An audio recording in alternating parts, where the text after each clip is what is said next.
Welcome to the Model Health Show. This is fitness and nutrition expert Shawn Stevenson, and I'm so grateful for you tuning in with me today.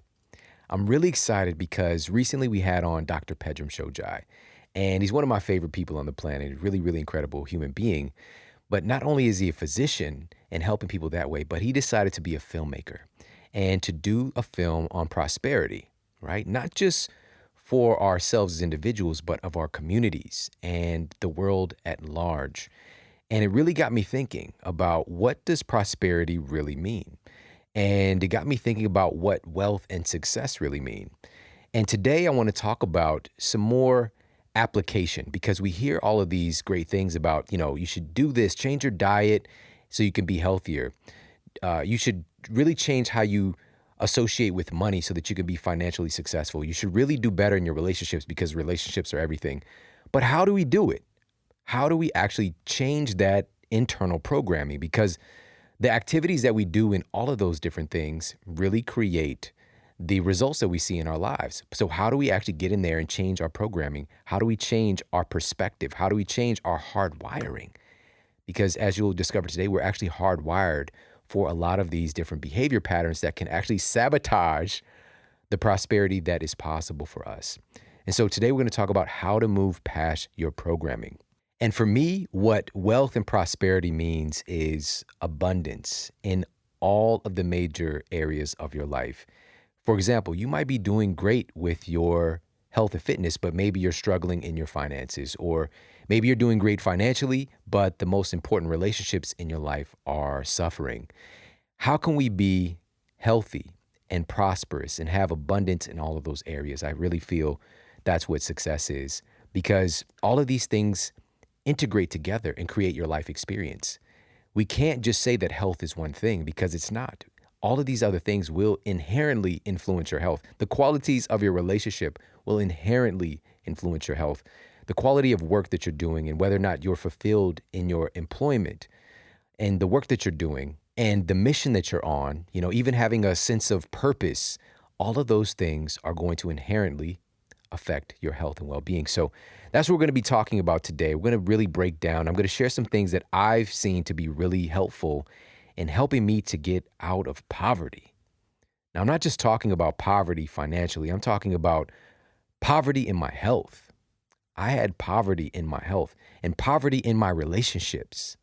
I was poor in my relationships. I was poor in my health. I was poor in my finances and just my life in general. Right? So we're going to talk about some things that have been really helpful for me, and hopefully these are going to be very valuable insights for you as well, and give you a lot of tools and strategies and little tweaks in your perspective that can help to give you a life of more meaning, a life of more health, a life of more abundance in every single area. So I'm really, really excited about that.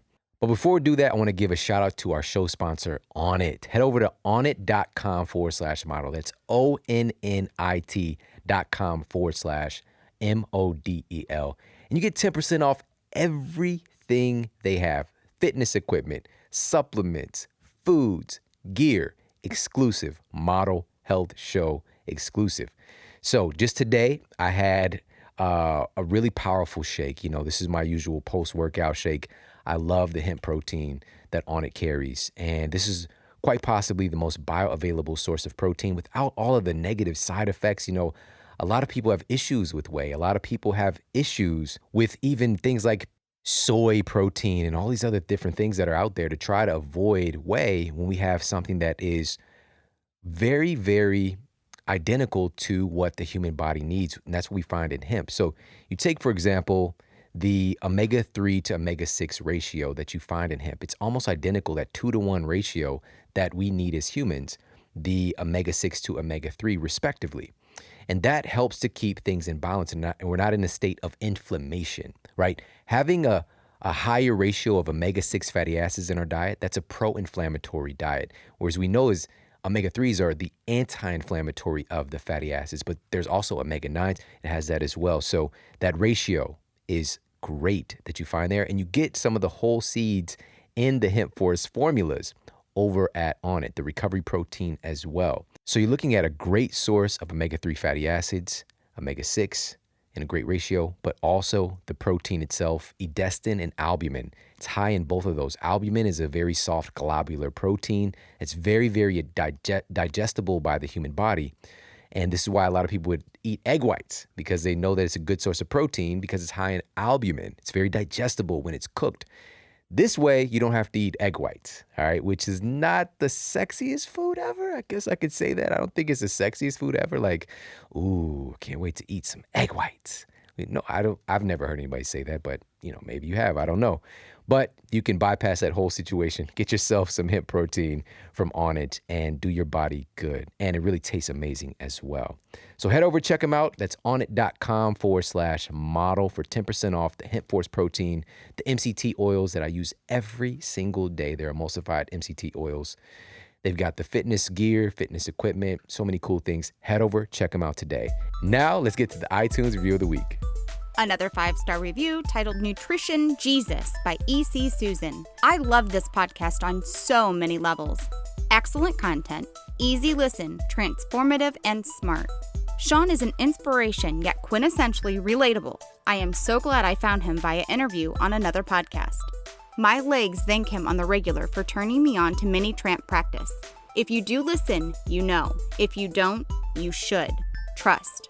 Wow, thank you so much for that. And for people like, what's a mini tramp? That sounds complicated. She's talking about a small miniature trampoline called a rebounder. And I'm so grateful that I could get you hip to that. That makes me so happy, because that's what I was doing today. It's one of the things I implement in my daily routine a lot of the time is just doing a few minutes on the rebounder. And NASA, so we're talking about literal rocket scientists, have said that this is the best form of exercise that they've ever studied. All right. And it's great because, we're looking at when you're in space, you don't have that gravitational pull. So your bones don't get that work. So bone density for the astronauts is a big issue. So what do? They have them do the rebounder, increases bone density. All right. So, wow. Thank you so much for leaving that review for me. I truly appreciate it. And everybody, thank you for hopping over to iTunes and leaving me those reviews. Keep them coming. Keep them coming. They fuel the game, guys. So make sure to pop over there and leave me a review. I truly, truly do appreciate it. And on that note, let's get to our topic of the day. So today we're talking about moving past our programming and becoming prosperous and wealthy in all of the major areas of life. And we're going to focus specifically on 3 core areas: our health and fitness, our finances, and our relationships. And I'm just going to share some things from my own experience and some things that I've seen in my clinical practice as well that have garnered some really magnificent results. And again, it really starts with our programming and being able to move past that. How, you hear these things like you need to get healthy, you need to have great relationships, you need to take care of your finances. But how do you do it? What's the beginning point? How do we push past our habitual nature, our tendencies that we've been living with for so long? So let's get started with health and fitness first. Now, just like everything in our lives, a lot of this picture with our health and with our fitness gets painted during our childhood. A lot of folks don't realize that before the age of about 7 years old, we spend a lot more time in our waking hours in theta, brainwave frequency. So theta is like, when we think about this as an adult, it's more of a transitionary brainwave state as we're getting into sleep. And this is like a hypnotic state in a way. We're very impressionable. Information gets in deeper because we're not fully conscious at the time. So I hope this is making sense. Now, we go from beta, which is a normal kind of waking state, to alpha, to theta, and then delta is deep, dreamless, anabolic sleep, right? So theta is a state that, again, we're very impressionable. And I mentioned the word hypnotic, right? It's a kind of a hypnotic trance we're in a strange way. But this is why we're so impressionable as kids. Everything we experience and see, we really take at face value. It's real. So the frozen princess is real. Elsa is real. Ninjago is real. Ninja Turtles, they're real. Santa Claus, for sure, they're real. All right, Santa Claus and all of his elves, all right, the whole crew, they're real. So this is why, again, kids are so impressionable and they believe this stuff. And it could be earth-shattering when you find out that Santa is not jumping down your chimney and it's actually your parents. All right. So again, very impressionable and somewhat fragile. We don't want that belief system to be broken. And unconscious for many of us, we carry that belief system, whatever we were imbued with or indoctrinated with when we're kids, into our adult lives. And we start to give it more legs, especially when you become older and you can start to find data and facts and examples to back up that belief. Become very hard to break. It's kind of like giving your belief legs, right? The belief is just a tabletop. And if you got one leg on it, just some small affirmation, it can tip over pretty easily. But the more legs we put on that table, the more difficult it is to break down. And so one of those beliefs could be that, we're just, in my family, we're just unhealthy. We're just not fit people. We struggle with our weight. And that can be a belief system that we give more legs, and we don't really know how to move past that programming. And so fast forward into our adult lives, and we're still playing out these same habitual tendencies, the same programming. And we find it difficult when we try to jump onto a new diet or do an exercise program. A lot of self-sabotage happening because the internal wiring needs to change. There's a lot of different tactics that we can utilize as far as getting ourselves to be more impressionable to the moment now. And one of those is, and this is a little sidebar here, is just retraining your taste buds, right? If you're like me, I grew up literally, a vegetable was an endangered species, all right? Endangered species on my plate. So I remember my meal of choice was fish sticks. And this is definitely not like wild caught Alaskan salmon. It was like straight up the worst fish ever, all right? Fish sticks, macaroni and cheese, and I might eat a little bit of broccoli if you put some cheese on it, all right? But fries would be the preferred go-to right there. And it's a food group, right? It's a veggie. It's a potato. That's what my grandmother probably told herself.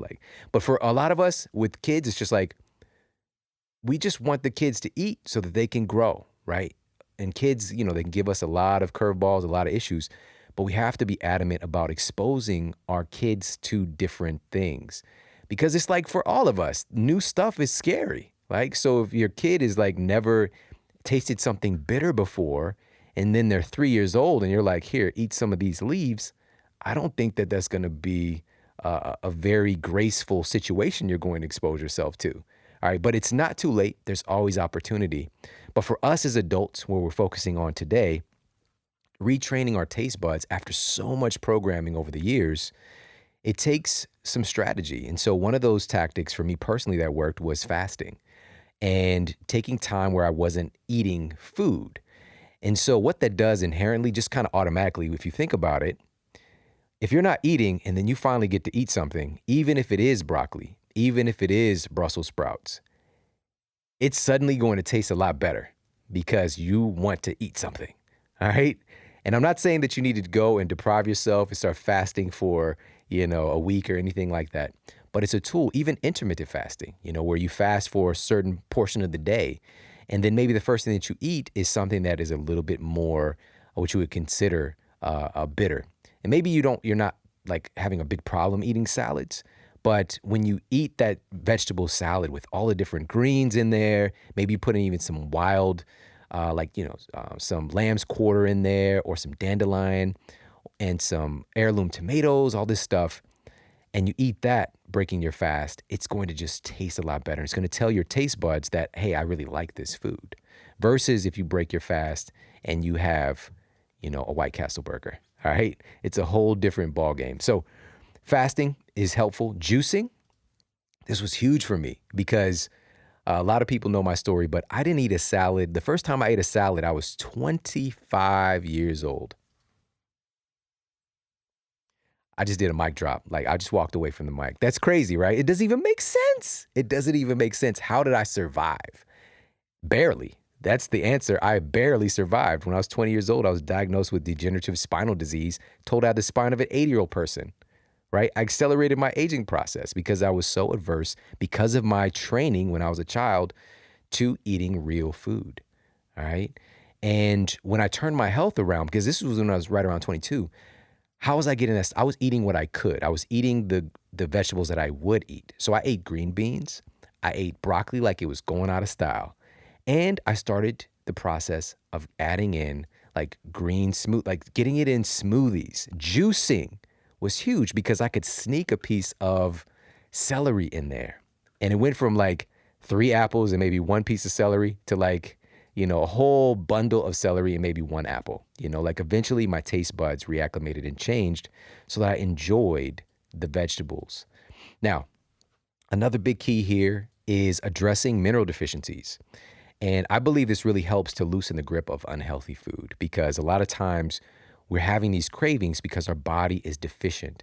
And we did an episode recently called The Science of Cravings, and we'll put that in the show notes. So make sure to check that one out. We dove much deeper into that topic and that subject matter. So I don't want you to miss out on that and how big of a player this is in our food choices.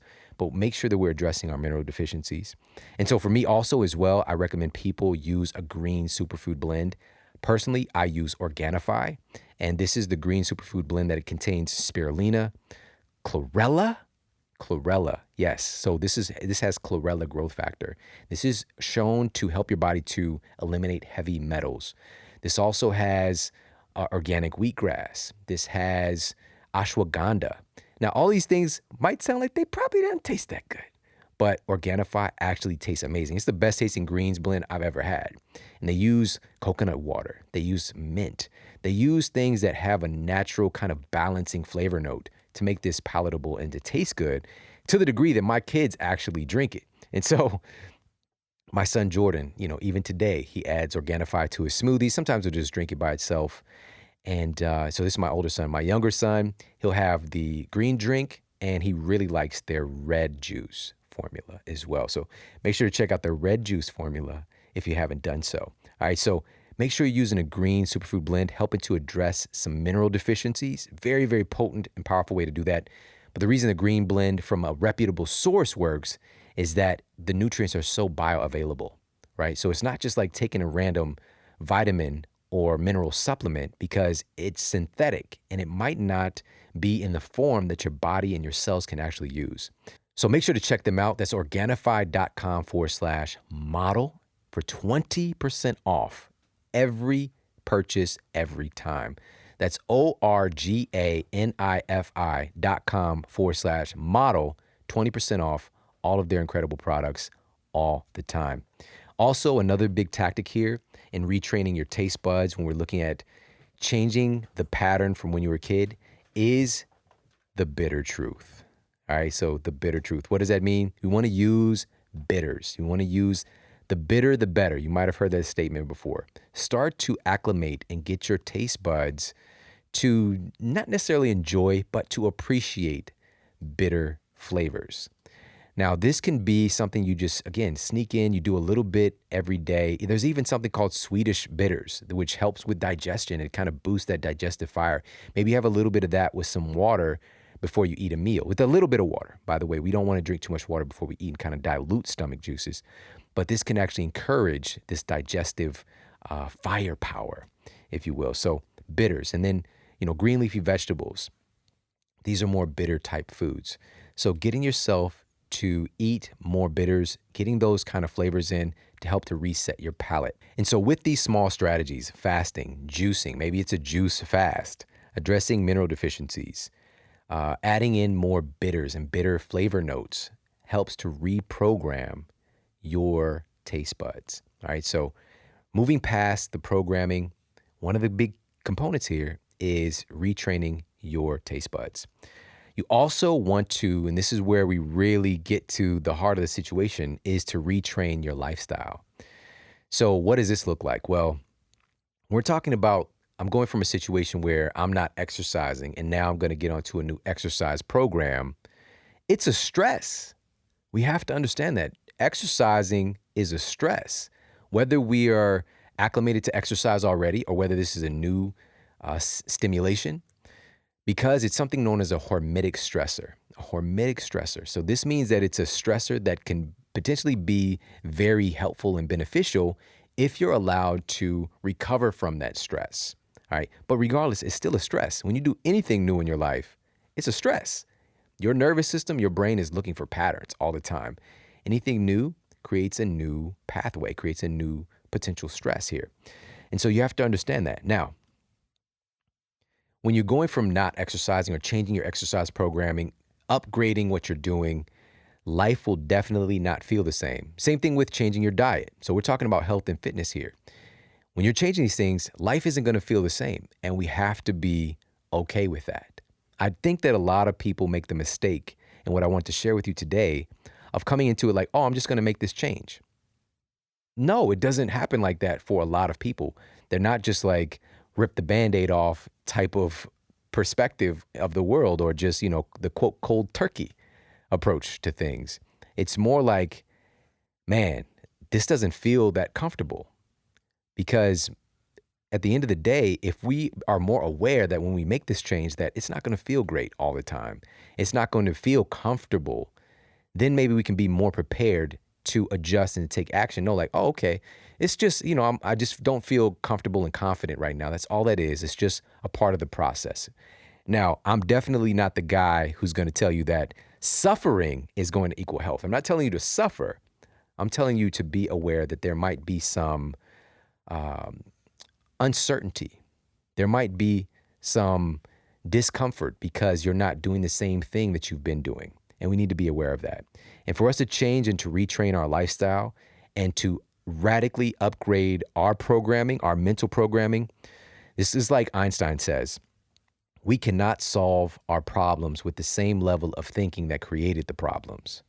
And so if our current level of thinking has created a situation where we are not physically fit and not feeling healthy within our own bodies, this same perspective and this same view of life is not going to get us where we want to be. We have to change. We have to continue to be aware that if I'm going to do this, I'm going to have to start thinking differently. What got you here is not going to get you there. All right.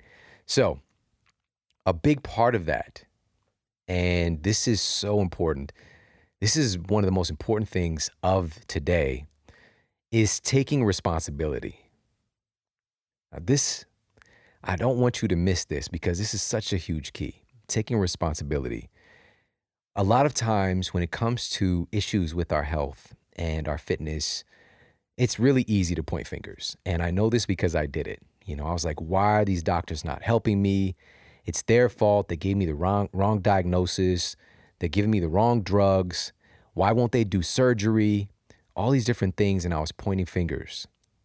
But at no point was I aware that I needed to take responsibility for my own health. I was pushing this off on other people. And there's different degrees of that. Maybe you blame your kids. Maybe you blame your significant other. Right? Maybe you blame your parents. You blame your mom. Like, she's the reason. It's because of her that I am the way that I am today. For me, I could easily point the finger at my grandmother because she's the one who just gave me what I wanted. But at the time, I loved it. I didn't want to be around anybody else because she understood me. She knew that I like fish sticks. Just get multiple bottles of ketchup. Have them ready for me, Grandma, because you know how we do it. All right. That's love in a way. That was her expression of love. And who's to say that that's wrong? She was doing what she knew how to do at the time. But if she knew what that would lead to for me, I'm sure she would have did something differently. But it's all about understanding, like, regardless of how I was raised, regardless of how, what exposure that I had growing up, it's my responsibility now to make that change. I have the power today to transform my life. I have the power today to make new decisions about who I am, what I'm capable of, and where I'm going to be. I've got the pen in my hand, and I'm about to write a new story. All right, we all have that possibility, but it doesn't happen until we take responsibility. All right. So here's the key, guys, is that you have to take 100% responsibility. Now, this is the hard part because you might hear this and like, yeah, I could take responsibility for my health. It is my health. 100%. No wiggle room. No, it's them. No pointed fingers. None of that. No, none of that. I'm just doing if you see me on the video, I'm doing the Bugs Bunny. He went that way and pointing multiple directions. All right. None of that. Everything that happens, we have to take responsibility for. It's not to say that it's your fault. It's not to say that you haven't been wronged, but you have to take responsibility for yourself and what you're going to do about it. If you're giving your power away and blaming other people, you are literally putting it into their hands to change your life. If they would just change, or if they would just apologize, or whatever the case might be to make things better, then I'm going to be better. Now, you might not have thought this consciously before, but I promise you, unconsciously, these are the things that are going on in our psyche. And so we take 100% responsibility, and it puts the full and complete power in your hands to change. That's the key. So a good example, Super Size Me, right? This was just a monumental movie. And it was talking about, part of it, the lawsuit against McDonald's, because, there's the people were stating that, eating McDonald's was making me obese. This is causing my obesity, and we blame you, right? Now, the reality is, it's terrible food. It's straight up terrible. I don't know if you guys have seen the movie Founder yet. You might want to check that out. I watched it on the airplane, all right? It was just like, okay, not much to do. I finished my work. I put it on just to see what the whole thing was about. It was McDonald's story, so I thought maybe, it might be something gleaned from it. But I can't recall in my lifetime ever seeing a film where you dislike the main character the whole time, right? Usually it's like, if it's a dislikable person, it's like you find something to like Jack Nicholson's character, like in Anger Management, right? And he's just like this tricksy, like unlikable fellow, but there were still things that you liked about him, that you had a sense of connection to, right? You still had this little hope that things are going to work out for him, that he'd be happy or whatever. In Founder, the guy who created all the McDonald's franchises, not so much. You don't really have that feeling for him. Michael Keaton did a phenomenal job playing this character, but the story is really remarkable in so many different areas. But bottom line, McDonald's as an organization, absolutely, they have not been advantageous in the health of the American people, for sure. But when we say that you did this to me, we're giving the power away for us to change. Not to say that they didn't contribute, but when you say, I'm taking responsibility for this, I know this thing happened, but today I take responsibility, that I get to be the one, again, with the pen in my hand, writing out the story of my life. I get to step into the role of the leading lady or the leading guy and being the hero in my own story, and not a supporting actor. All right? You're the star of your movie. Remember. So another big thing to help to push through this programming is, and this is so important, it's so valuable, it's so simple, we don't want to overlook this, is you have to start today, you have to begin to see your health as a huge asset. You have to start to see your health as a huge asset. A big reason why we don't put as much into our health and fitness as we might do in our job, or as we might do in our family, or as we might do in video games, whatever it is that you're passionate about, and having success in those other areas, but poverty in this area, is we don't understand that our health is probably the biggest asset that you actually have, because it gives you a competitive advantage in everything that you do. Everything. You have the energy, you have the focus, you have the physical health to accomplish things that other people just don't have right now. All right. It puts you in a league of your own when you actually feel good. People don't do well because they don't feel well. So when you start to feel good, when you feel fit, you feel strong, you have a whole new level of confidence. You have a whole new level of execution. You have to start to see your health as a huge asset. I see my health as the biggest leverage point that I have. It's a huge leverage point. Maybe not the biggest, but one of the biggest leverage points that I have. It's so valuable.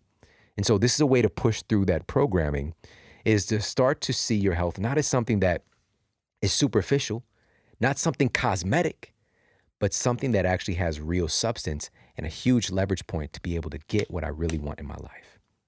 All right, so there's some insights and a few tips and a couple stories in this domain with our health and fitness. So now I want to shift gears and talk about prosperity in our finances.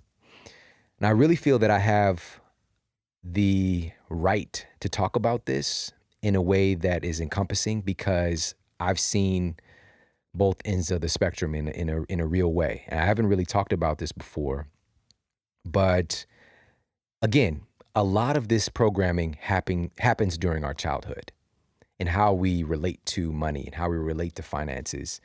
And the reason that I'm bringing this up and how does this even matter when it comes to health and fitness? Well, today, money is the medium that we all use as exchange. It's a means to an end. It's a means of getting things done in our world today.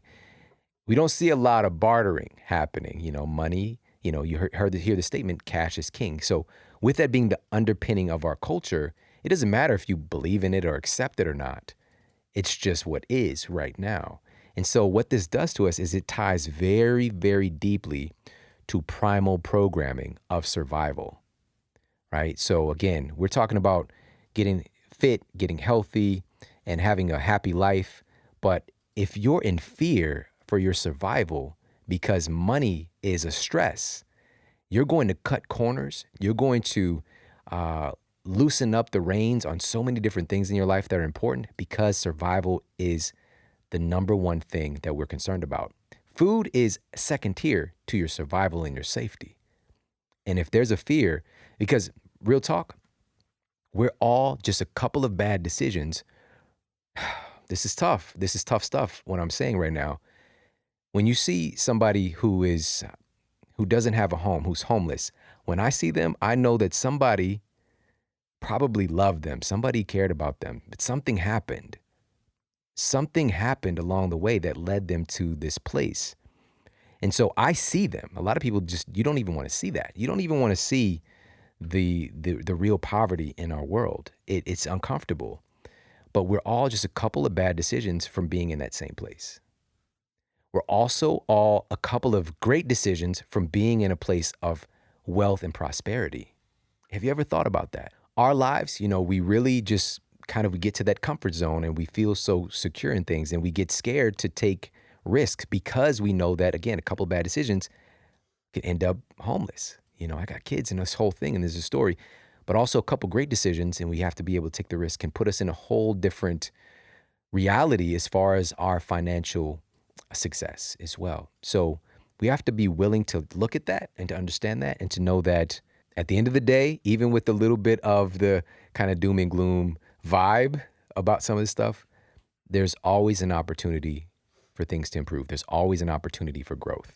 And I personally feel that life, we hear about the yin and yang, there's this balance, but I feel that life tends towards growth. Life tends towards prosperity. Life is constantly evolving and growing and becoming more.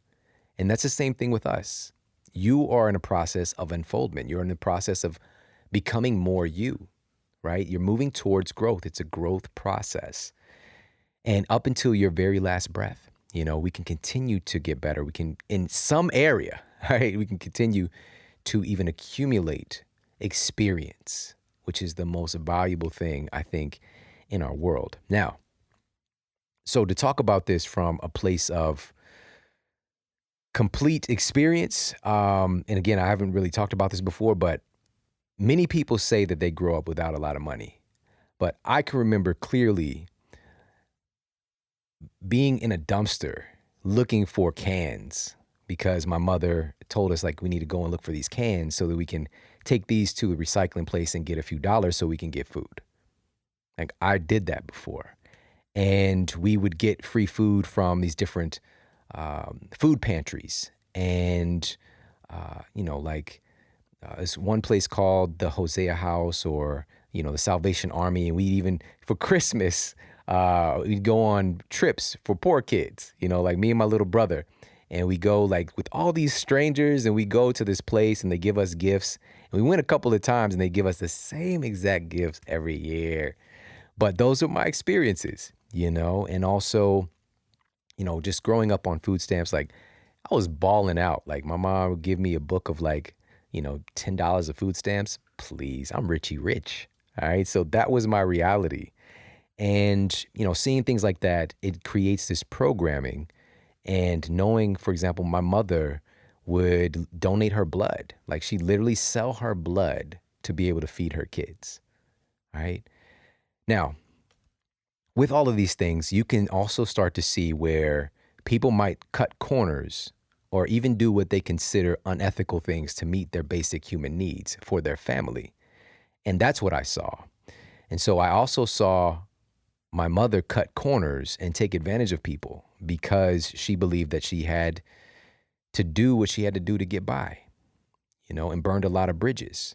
And so this is creating, again, my programming. And I love the line in Kanye's song. No matter what you believe with Kanye, he's a controversial figure, but he has created some pretty good music. But he said the line, having money's not everything, not having it is. Because this is a premise. This makes it difficult for even to talk about this and have this to be a part of the show today, because we inherently think a lot of us, like, money's not everything. Money's not everything. Well, I can tell you for sure, not having money is everything.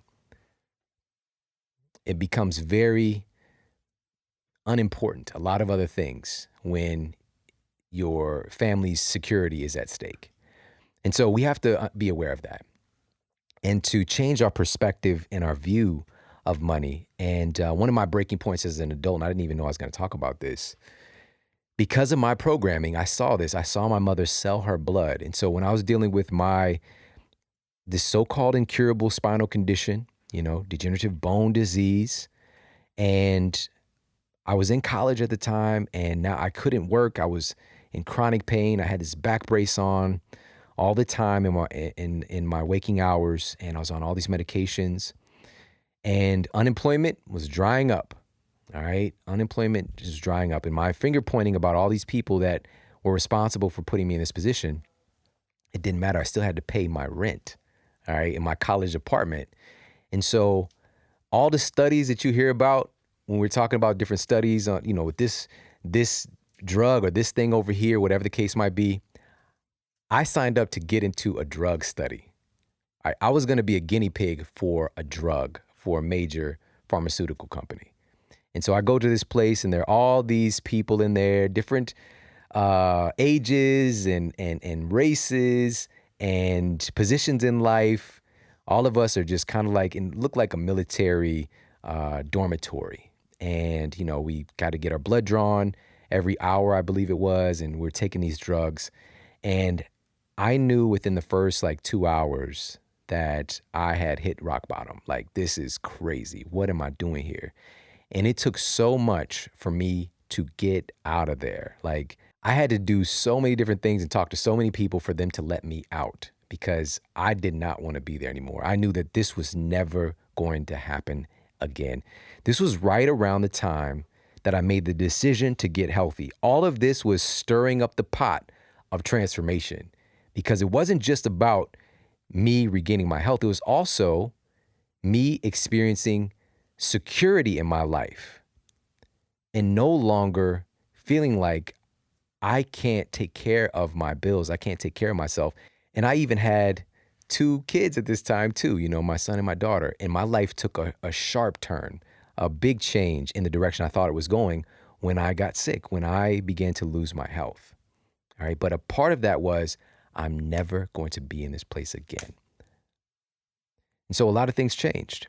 And here's where a big change actually can occur, because it was incremental. It was incremental over the years of getting myself from real poverty to being successful.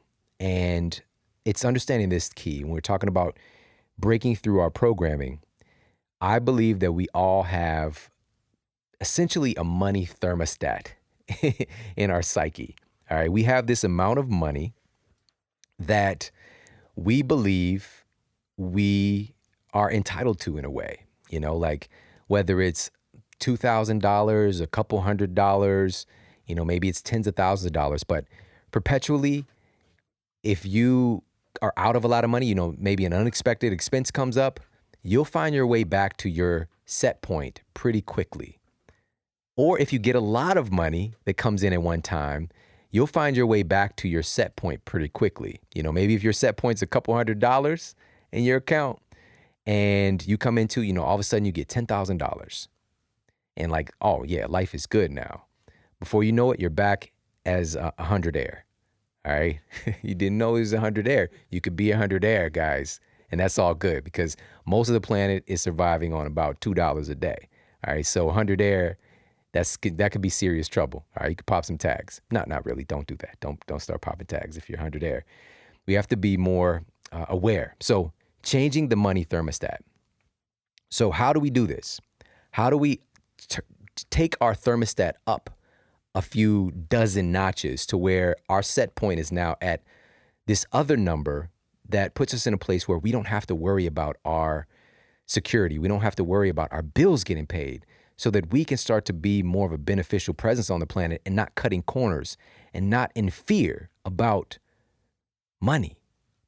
That's what I want for you. Now, how do we do this? Well, number one, awareness is the key. You have to be aware. You have to realize that this is going on in your psyche. Now, let me give you some specific tactics here to employ to change this blueprint or this money thermostat. Number one, we need positive examples. We absolutely have to have positive examples.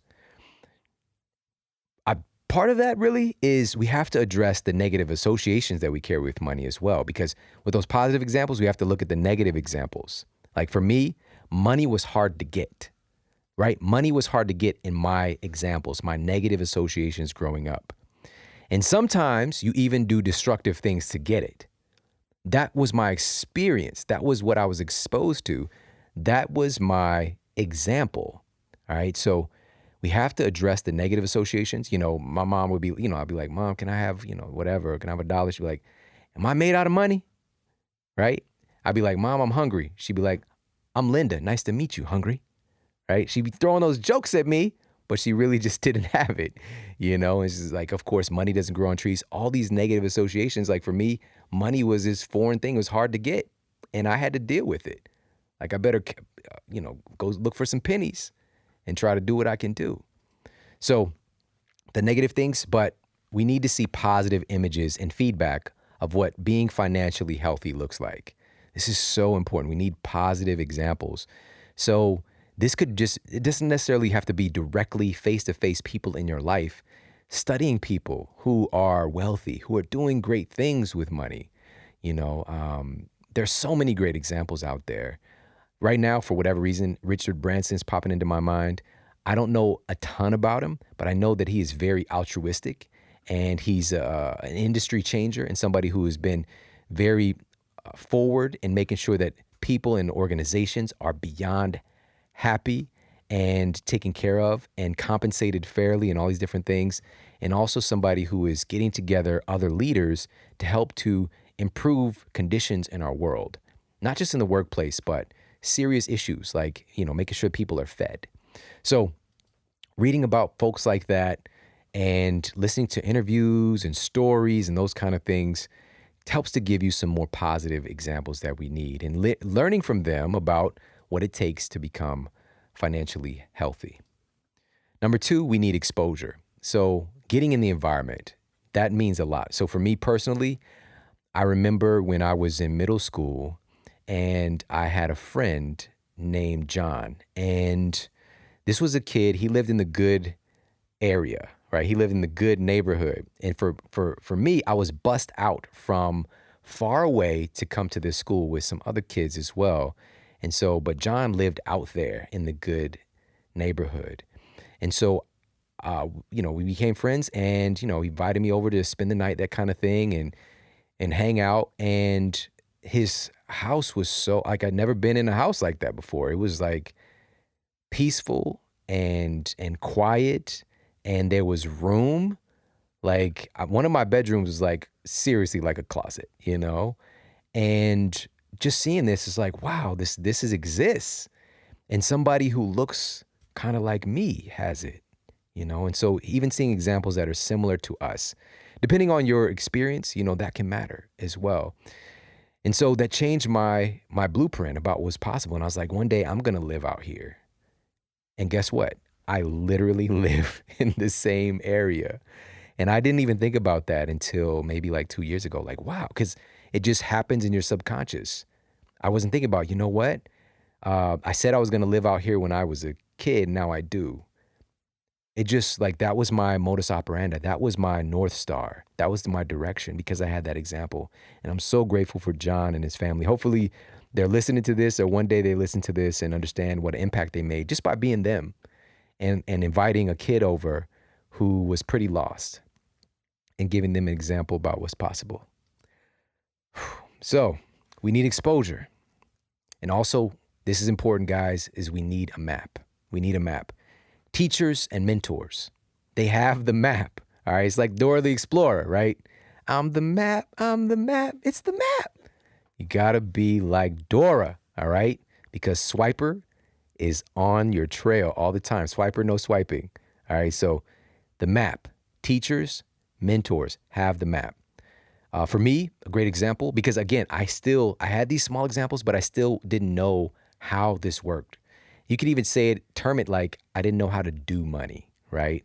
So it's kind of like doing push-ups. If you want to frame it differently, it's just developing a skill set to be able to perform this movement to get this result.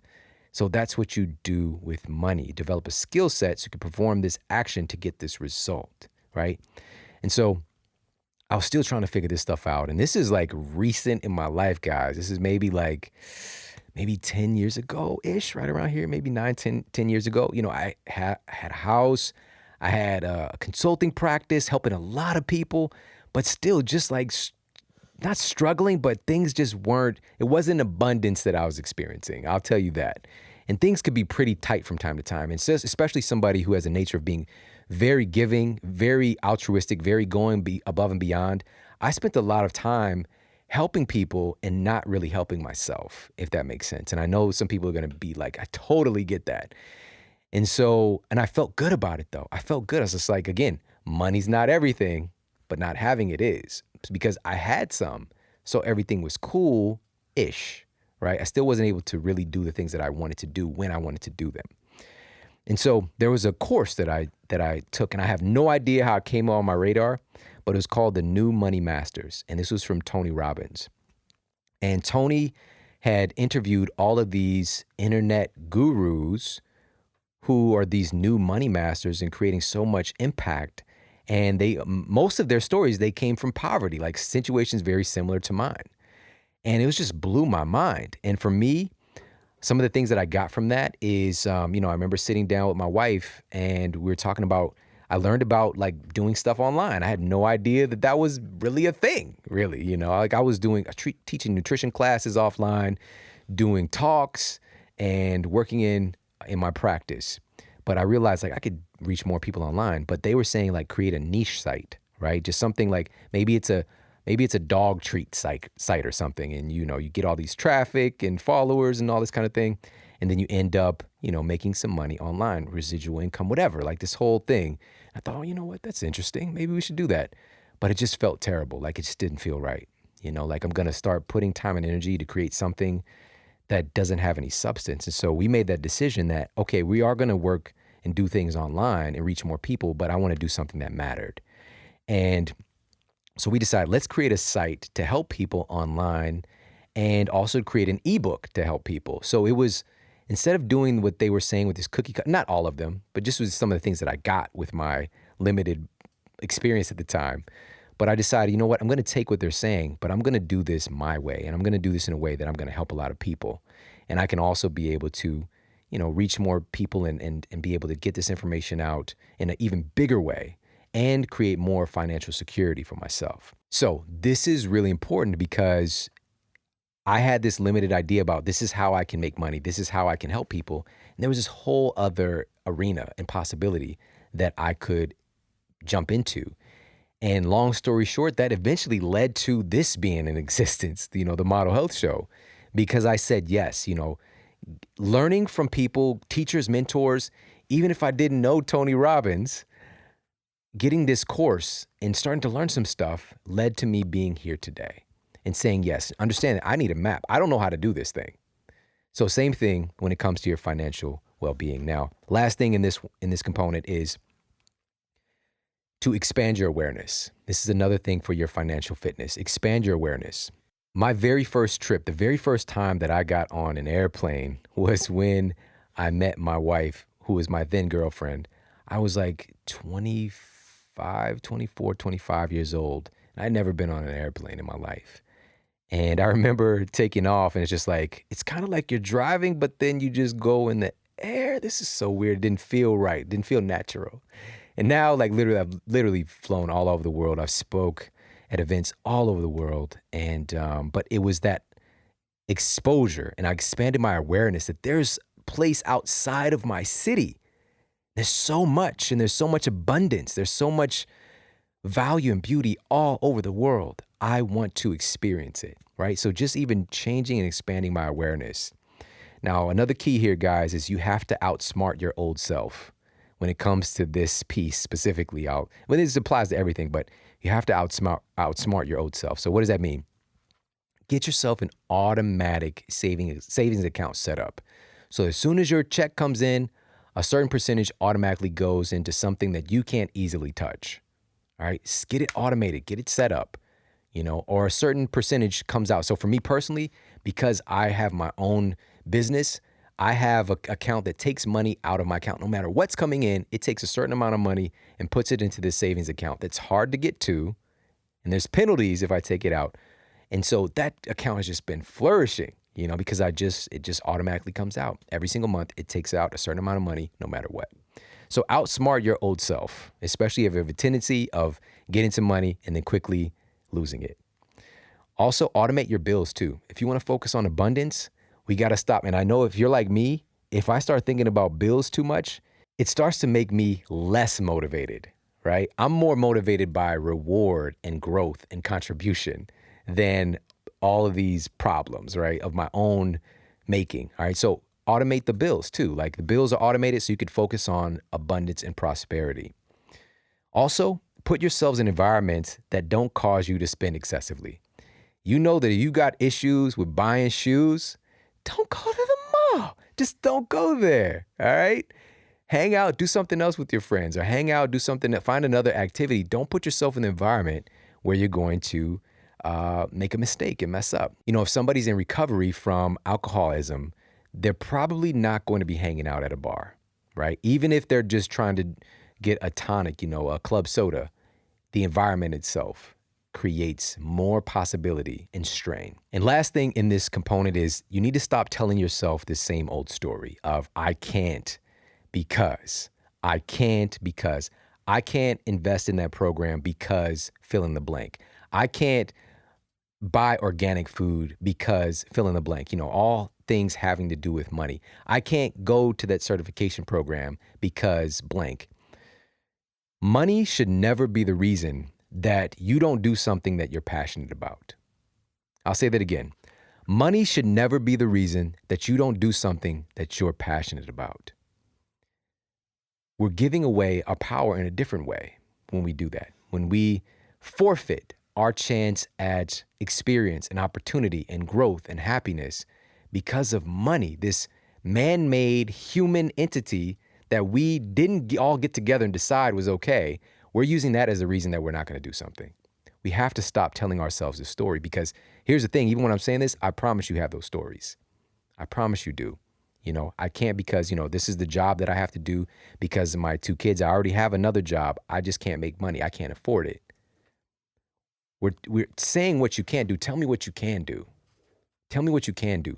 Maybe you can take a certification program on your weekends off, on your days off, and get a new certification and get a pay increase. Or you can get a certification in a different field. Maybe it's something that you're passionate about. Or maybe you take your time on the weekends and you start working to get a better job. Or maybe you start your sidepreneur and you start something else online. There's so many different ways. Where there's a will, there's 10,000 ways. But we have to stop telling ourselves a story that we can't.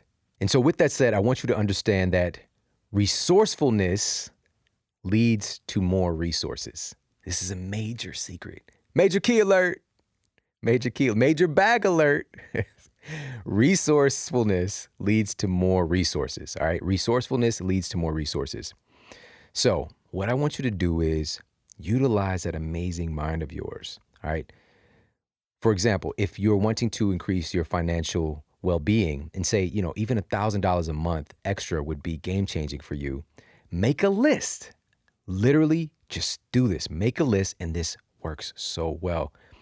What are 10 ways, like make the list and write the list. What are 10 ways that I can make an extra $1,000 this month? What are 10 things that I can do to make an extra $1,000 this month? And just start to put ideas down, because I promise you a few of them are going to be good ideas, and they're going to be very tangible.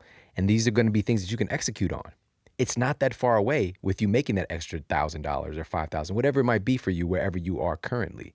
All right. So, but you have to start to be more resourceful, be more creative, be more you, bringing your skill sets to the table. So asking yourself even, what skills do I have that I can bring value to others? Because when it comes to increasing that financial worth, it's really about how much value can you add, right? This is a powerful question that I use myself. How can I help? How can I help people? The very first thing before I get out of bed, I have to ask myself this every day. My eyes are closed and I ask, how can I serve today? Right? So that's what I want you to think. I want you to start thinking that way, changing your awareness, changing your perspective, being more resourceful. How can I help? Because people that need help, people that are in need, these are opportunities for you also to increase your value and increase your financial freedom. So maybe there's tutoring, right? They've got tutoring. Maybe it's private lessons. Maybe you're a dance instructor. Maybe you're a painter or an artist, and you can start teaching some classes on the side. Maybe it's math tutoring. Maybe it's coding, right? What skill set do you have, and how can I help? Cooking services. You'd be surprised how many people would love for you to just cook all their food for them, all right? Cleaning services. Maybe you writing an ebook.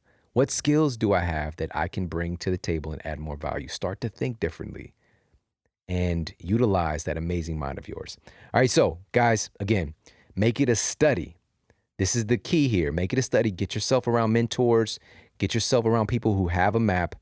Tony Robbins, Napoleon Hill's classic work. Robert Kiyosaki's pretty powerful in this space. T. Harv Eker. Just start to study some of these guys. And if this is important for you, you have to make it a study. If whatever it is that you want to improve in your life, you have to make it a study if you really want it to flourish. And lastly, I want you to really take this away, is that I think that the real secret to having more wealth in our lives is giving and finding a way to be of service. I really do believe that.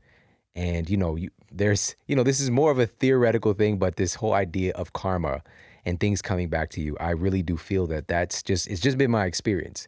The more good that I put out, the more good that seems to come back to me, 10, 20 fold. So find a way to serve, find a way to give. When you're feeling like you don't have enough, give to somebody else. And it might sound kind of counterintuitive, but I promise you, there's always somebody who is less fortunate than you are that you can help. And that lets the entire universe, the cosmos, know that I have enough and I'm good and I'm strong and I'm secure. Give me more and I'm going to do good with it.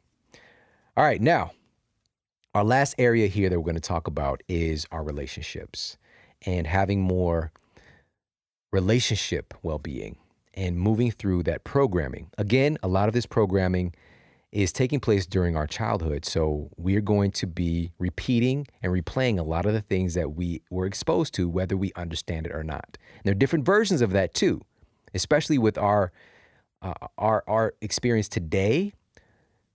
Things have changed so much with our parents and with our grandparents' cultures.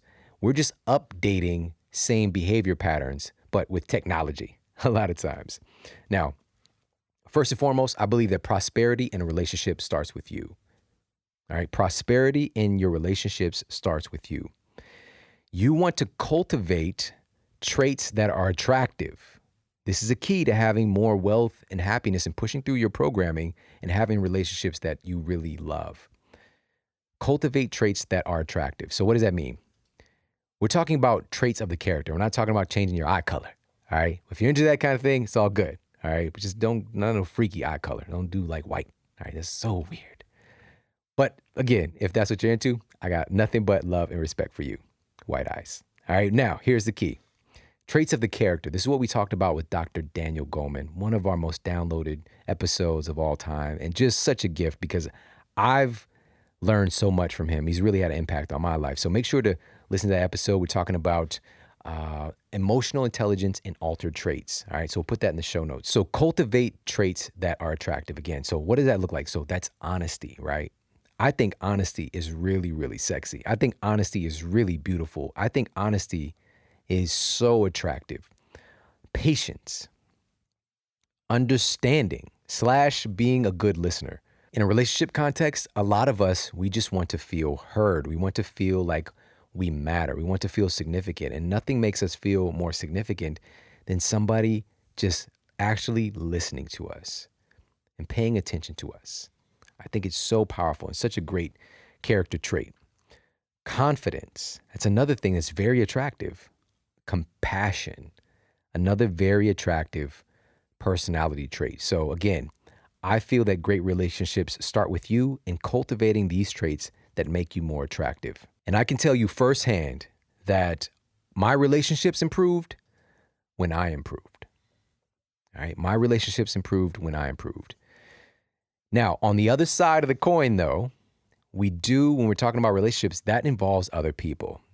So I think it's very important, pushing through our programming, something that immediately changes our programming is to allow ourselves to have standards. All right, allow yourself to have standards in your relationship. Because just because you have this positive personality trait of compassion doesn't mean that you let people take advantage of you. Just because you're the kind of person who is very loving and understanding and kind doesn't mean you let others continuously hurt you. All right. You have to have the audacity to have standards in your relationships because you have the right to be happy and to be healthy and to feel loved too. You have to let that sink in. You have the right to be happy. You have the right to be loved. So, but let me be clear. Having standards does not mean that all your relationships are supposed to be easy and filled with happy moments. All right. Relationships, like anything else, it takes intention and it takes work. And your standards should really be there to help direct whether or not a relationship is worth the energy that you put into it, or how much energy you put into it. All right. That's what those standards are about. So something important to realize, again, in our psyche, we tend to attract the same kind of people until we actually become firm in our standards. We tend to meet the same kind of people and engage with the same kind of people over and over again that turn out to be the same old, because you didn't stop to actually establish standards of what you're willing to accept and what you're willing to get yourself involved in a more complex relationship. So be very clear on what you want and maybe even write it down. And this is for all areas in your intimate relationship, friends, business partners. Be clear on what you want and the standards that you have. All right. Even write it down. I think that can be really helpful. Now, for me, for example, keeping your word means a lot to me. And it's really simple. Like if you say you're going to do something, then do it, and that means a lot to me. Of course, things are going to happen, but make it right. Don't make an excuse. And this is just something that's important to me. It's a value that I carry. And it's because I live my life that way. I'm going to show up for you. If I say I'm going to do something, I'm going to do my best to execute on it. And 9 times out of 10, that happens. But sometimes, things happen. But that's my opportunity for growth. And I'm not going to make an excuse. I'm going to make it right. All right. So that's just for me. Again, personal, just an example that maybe you can glean a little bit from. And other things like the attractive qualities that you work towards yourself, you want those as your standards for other people. Patience, honesty, good listener. And then there's other things like shared worldviews, shared beliefs, loves certain types of music. They're non-smoker. Maybe you want to make sure that you don't get somebody who doesn't even lift. All right. Maybe that's your thing. All right. Like, you don't even lift, bro. So for you, for your friends or, maybe your significant other, maybe even people you work with. Do you even lift, bro? Well, then, I don't know if this is going to work out. So if maybe that's one of your things, so be it. But just be clear on what that is for you. So in closing, guys, I really feel that relationships are the greatest growth training that we have in our life.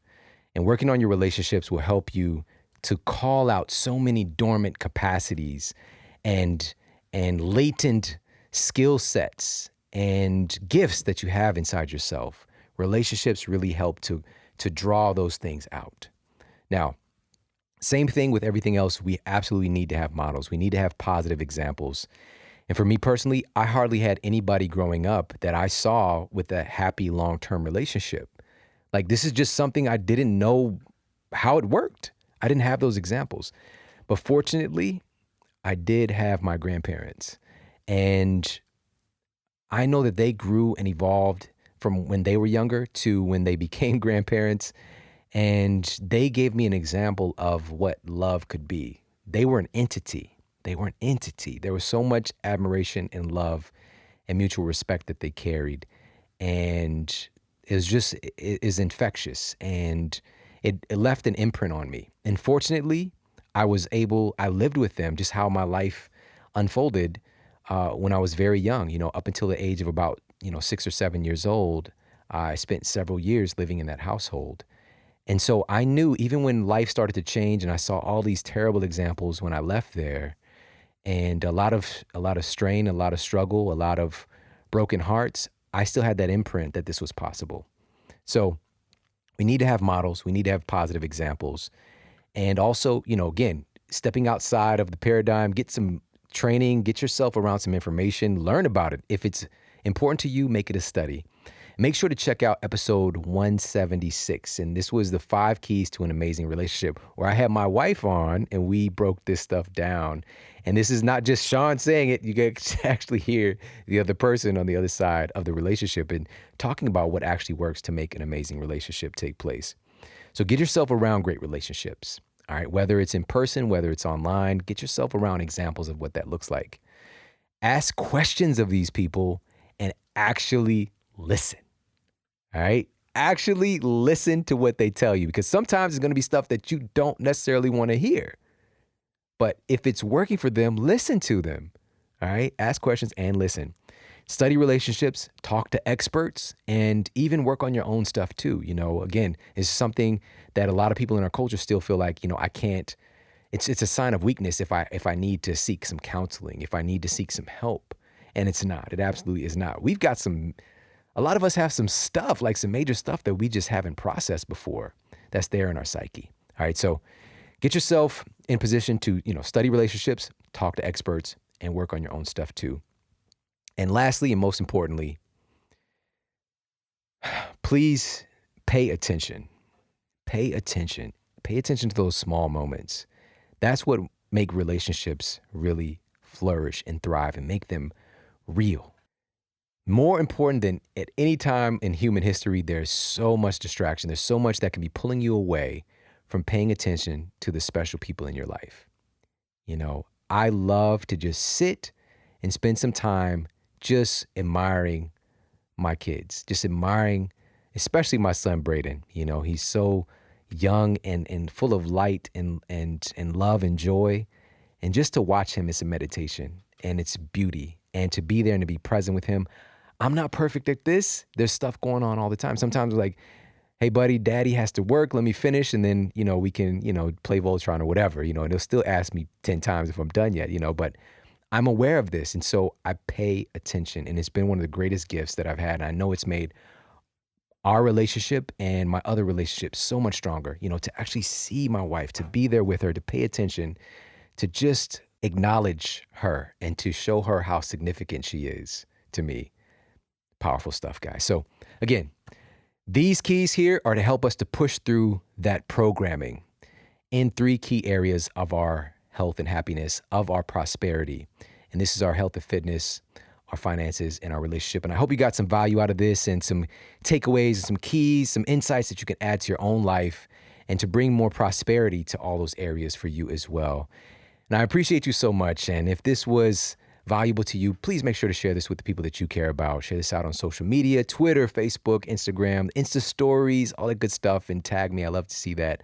And let's just keep this positive momentum going and sharing these tools and sharing our experience, because that's really going to create an amazing life for all of us. All right. We're all in this together. And I thank you so much for making me a part of your world, and much, much more good stuff to come, guys. So take care.